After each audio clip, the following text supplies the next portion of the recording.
ಈಗ ನೀವು ಅಣ್ಣಾವ್ರ ಕಾಲದಿಂದ ಇಂಡಸ್ಟ್ರಿ ನೋಡಿದವರು, ಸಾಕಷ್ಟು ದಶಕಗಳ ಕಾಲ ಇಂಡಸ್ಟ್ರಿನ ಹತ್ರದಿಂದ ಬಲ್ಲವರು, ಇಲ್ಲಿವರೆಗೂ ಈ ತರದ ಒಂದು ಘಟನೆಗಳು ನಡೆದಿಲ್ಲ, ಫಸ್ಟ್ ಟೈಮ್ ನಡೆದಿದೆ. ಒಬ್ಬ ಹಿರಿಯರಾಗಿ ಇದನ್ನ ಮುಂದೆ ಯಾವ ರೀತಿ ಪರಿಹರಿಸಕ್ ನೋಡ್ತೀರಾ? ಈ ಸಮಸ್ಯೆಗೆ ಯಾವ ರೀತಿ ಒಂದು ಪ್ರಕಾರ ಕಂಡುಕೊಳ್ತಾ ಇದ್ದೀರಾ? ಸರ್, ನಾನು ಒಂದು ಮಾತು ಹೇಳ್ತೀನಿ.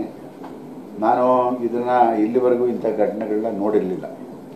ಎಲ್ಲೋ ಕೂತ್ಕೊಂಡು ಒಂದು ಯಾರಿಗೋ ಒಂದು 2 ಏಟ್ ಹೊಡೆದಿರ್ಬೋದು, ಇನ್ನೊಂದು ಮಾಡ್ಕೊಂಡಿರ್ಬೋದು, ಅಲ್ಲೆಲ್ಲೇ ಕ್ಲಿಯರ್ ಆಗ್ತಾ ಇತ್ತು. ಬಟ್ ಇದೇನಾಗ್ತಾ ಇದೆ ಅಂತ ಹೇಳಿದ್ರೆ, ಈ ಮಾಧ್ಯಮ ಇಷ್ಟು ಬೆಳೆದ ಮೇಲೆ, ಮಾಧ್ಯಮ ಇಷ್ಟು ಬೆಳೆದು ಇಷ್ಟು ಹೆಮ್ಮರವಾಗಿರುವಾಗ ಅದು ಎಲ್ಲೆಲ್ಲವೂ ಒಂದೊಂದು ಕಡೆ ಬಂದ್ಬಿಡುತ್ತೆ ಸರ್. ಅದನ್ನು ಕೂಡ ಸರಿ ಮಾಡ್ಬೋದಾಗಿತ್ತು. ನಾನು ಆ ಜಾಗದಲ್ಲಿದ್ದರೆ ನಾನು ಅದನ್ನು ಸರಿ ಮಾಡ್ತಿದ್ದೆ. ಅದು ಆಗಲಿಲ್ಲ. ಯಾಕೆಂತ ಹೇಳಿದ್ರೆ ನಿಜವಾಗಿ ಅವತ್ತು ಗಣೇಶ್ ಗ್ರೇಟ್. ಯಾಕೆಂತ ಹೇಳಿದ್ರೆ ನಮ್ಮವ್ರ ಮೇಲೆ ನಾವು ಕಂಪ್ಲೇಂಟ್ ಕೊಡೋದು ಬೇಡ, ಇದನ್ನು ಹಿಂಗೆ ಸಮಸ್ಯೆ ಬಗೆಹರಿಸ್ಕೊಳ್ಳೋಣ ಅಂತ ದೊಡ್ಡ ಮನಸ್ಸು ಮಾಡಿದ್ರು. ನಾನು ಹೊರಗಡೆ ಬಂದು ರೂಮಿಂದ ನೋಡಿದ್ರೆ ಅವರು ಸ್ಟಿಚ್ ಹಾಕ್ಸ್ಕೊಂಡು ಬಂದಿದ್ದಾರೆ. ನೋಡ್ರು ನನಗೆ ಒಂಥರ ಆಶ್ಚರ್ಯ ಆಗೋಯ್ತು, ಇಷ್ಟೊಂದು ನಡೆದೋಗಿದೆ ಅಂತ ಹೇಳ್ಬಿಟ್ಟು. ಆದ್ರೂ ಮನುಷ್ಯನಿಗೆ ಒಂದು ಅಹಂಕಾರ ಅಂತ ಬಂದಾಗ ಇವೆಲ್ಲ ನಡೆಯುತ್ತೆ ಸರ್. ಆ ಅಹಂಕಾರವನ್ನು ಮೈ ತುಂಬ ತುಂಬಿಕೊಂಡಿದ್ದಾನೆ ಆ ಸತೀಶ್. ಇದನ್ನ ನಾನು ಗಮನಿಸಿದ್ದೀನಿ.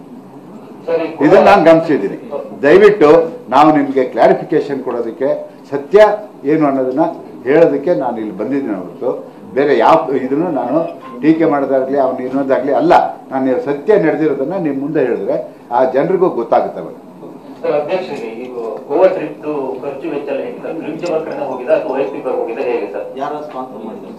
ಸರ್, ಫಿಲ್ಮ್ ಚೇಂಬರ್ ಇಂದ ಹೋಗಿಲ್ಲ, ನಾನೇ ಮಾಡಿರೋ ಸರ್.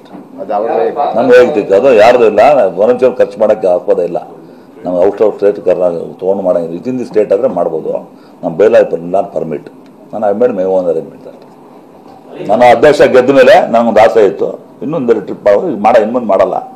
ಯಾಕಂದರೆ ಅನುಭವ ಆಗ್ಬಿಡುತ್ತೆ ನನಗೆ. ಬೇಡಪ್ಪ, ಕೈ ಮುಗಿತೀನಿ. ನಾನು 2 ಕಣ್ಣು ನನಗೂ ಬೇಕಾಗ್ಬಿಟ್ಟೆ, ಫ್ಯಾಮಿಲಿ ಇದೆ ಸರ್.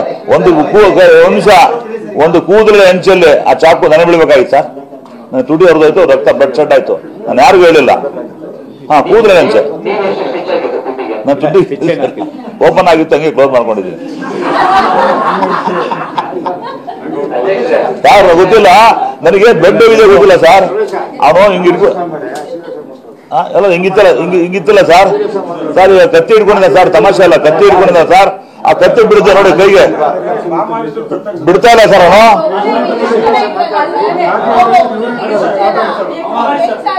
ಸರ್ ಈಗ ಅವರು ಸರ್ 50% ಮಲಗ್ಯಾರ್ರಿ, ಯಾರು ಇಲ್ಲ ಅಲ್ಲಿ.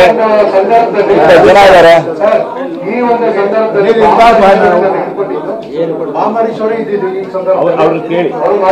ಸರ್ ಈಗ ಸರ್ ಇದು ತಮಾಷೆ ವಿಚಾರ ಅಲ್ಲ sir. I am going to take a drastic step. ಯಾವ್ದಾದ್ರು ಮುಲಾಜಿಲ್ಲ, ಯಾರೇ ಮಾಡೋದು ತಪ್ಪಾಗತ್ತೆ. ಇತ್ತೀಚಿನ ದಿನಗಳು ಒಂದು ಹಾವಳಿ ಜಾಸ್ತಿ ಆಗಿದೆ. ನಾವು ಈ ಸ್ಟೆಪ್ ಇವತ್ತೇ ತಗೊಂಡು ಇವತ್ತೇ ಏನ್ ಮಾಡ್ಬೇಕು ಅದು ಕ್ಲೋಸ್ ಮಾಡ್ತೀವಿ ಸರ್. ಮ್ಯಾಟರ್ನ 100% ಸರ್ ಮಾಡ್ತೀನಿ ಸರ್. ಸರ್ ಒಂದ್ ನಿಮಿಷ, ದಯವಿಟ್ಟು ಒಂದ್ ನಿಮಿಷ. ಆ ಸ್ಪಾಟ್ ಅಲ್ಲಿ ಒಂದ್ ನಿಮಿಷ ಸರ್. ಆ ಸ್ಪಾಟ್ ಅಲ್ಲಿ ಇದ್ದಂಥವ್ರು ಒಂದ್ ನಿಮಿಷ, ಆ ಸ್ಪಾಟ್ ಅಲ್ಲಿ ಆ ಜಾಗದಲ್ಲಿ ಇದ್ದಂಥವ್ರು ಅವತ್ತು ಬಾಮ ಹರೀಶ್ ಅವತ್ತು ಮಾಜಿ ಅಧ್ಯಕ್ಷ ಅಲ್ಲಿದ್ರು. ಅವರು ಒಂದೆರಡು ಕ್ಲಾರಿಫಿಕೇಶನ್ ಕೊಡ್ತಾರೆ. ಅದನ್ನ ಕೇಳ್ಬಿಟ್ಟು ಆಮೇಲೆ ಏನ್ ಆಕ್ಷನ್ ಅನ್ನೋದನ್ನ ನಿಮ್ಗೆ ಹೇಳ್ತೀವಿ. ಆಕ್ಚುಲಿ ಅವತ್ತು ಎಲ್ಲ ಪ್ರತಿಯೊಂದು ಊಟ ಮುಗಿಸ್ಕೊಂಡು ಊಟ ಮಾಡ್ಬೇಕಂತೇಳಿ ಅಲ್ಲಿ ಎಲ್ಲ ಸೇರಿದಾಗ ನಾನು ಕೂಡ ಲೇಟ್ ಊಟ ಹಾಕೊಂಡು ಅವಾಗ ತಾನೇ ಕುಂತ್ಕೊಂಡು ಊಟ ಇನ್ನೂ ಒಂದು ತುತ್ತು ತಿಂದಿಲ್ಲ. ಅಷ್ಟು ಬೇಗ ದಡಬಡ ಶಬ್ದ ಆಯ್ತು. ಯಾಕಂದ್ರೆ ಅಲ್ಲಿ ಅನೇಕ ನನ್ನ ಸ್ನೇಹಿತರು ನಿರ್ವಾಹಕ ಕೂಡ ಇದ್ರು. ಯಾಕಂದ್ರೆ ಇವನೇ ನಮ್ಮ ಈ ರಥಾವರ ಮಂಜುನ ತಿಳ್ಕೊಂಡು ತುಂಬಾನೇ ಕಲ್ಪನೆ ಹೋಗ್ತಾ ಇದ್ದ. ಪಾಪ ಅವರು ಪ್ರತಿಭಟಿಸಿದ್ರು, ಯಾಕೆ ಹಿಂಗೆ ಆರಾಮಾಗಿ ಹಿಂಗೆ ಅಂತೇಳಿ ತಿರ್ಗಿ ಹಂಗೆ ಮಾಡಿ ಮೇಲ್ ಬಿದ್ದು ಜಗಳ ಮಾಡಿ ಕೊನೆಗೆ ರಥಾವರ ಮಂಜು ಹೊಡಿಬೇಕು. ಅವರಿಗೂ ಜಗಳ ಆಯ್ತು. ಆದ್ಮೇಲೆ ಇವರು ಗಣೇಶ್ ಅವರು ಮಧ್ಯದಲ್ಲಿ ಬಿಡಿಸ್ಲಿಕ್ಕೆ ಹೋಗಿಕ್ಕೆ ಗಣೇಶ್ ಅವ್ರು ತಲುಪಿಟ್ಟು ಗಣೇಶ್ ಅವ್ರು ಯಾವಾಗಪ್ಪ ಅಲ್ಲಿ ನೀರು ಚಲಿತ್ತು ಸ್ಲಿಪ್ ಆಗೋದು.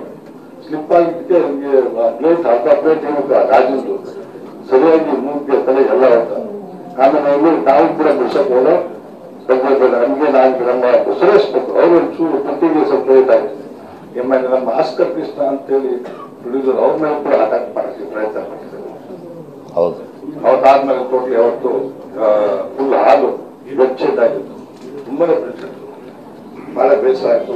ಯಾಕಂದ್ರೆ ನನ್ಗೆ ಈ ಗಣೇಶ್ ಅವ್ರನ್ನ ಉಳಿಸ್ಕೊಡುವಂತ ಅವತ್ತು ಅವ್ರು ಉಳಿಸ್ಕೊಬೇಕು, ಅವ್ರು ಡ್ರೆಸ್ಸಿಂಗ್ ಮಾಡಿಸ್ಬೇಕು. ಇಮಿಡಿಯೇಟ್ ಆಗಿ ನಮ್ಗೆ ಅಲ್ಲೇ ಹೋಗ ಹೊಸ ಜಾಗ ಆಸ್ಪತ್ರೆ ಯಾವ್ದೊಂದು ಗೊತ್ತಿಲ್ಲ, ಆಂಬುಲೆನ್ಸ್ ಬರೋದು ಸ್ವಲ್ಪ ತಡ ಆಯ್ತು. ಸರಿ, ನಾನು ನಮ್ಮ ಟಿ.ಪಿ. ಸಿದ್ದರಾಜ್ ಅವರು ಇಮಿಡಿಯೇಟ್ ಅವ್ರನ್ನ ಆಂಬುಲೆನ್ಸ್ ಅಲ್ಲಿ ಕರ್ಕೊಂಡೋಗಿ ಡ್ರೆಸ್ಸಿಂಗ್ ಮಾಡಿಸಿ, ಕೊನೆಗೆ ಡ್ರೆಸ್ಸಿಂಗ್ ಮಾಡಿಸಿ ಕೂಡ ಇನ್ನೂ ಬ್ಲಡ್ ಸೋರ್ತಾ ಇತ್ತು. ಕಂಪ್ಲೀಟ್ ಯಾಕೆ ಮಾಡಿಲ್ಲ ಅಂತ ಹೇಳಿ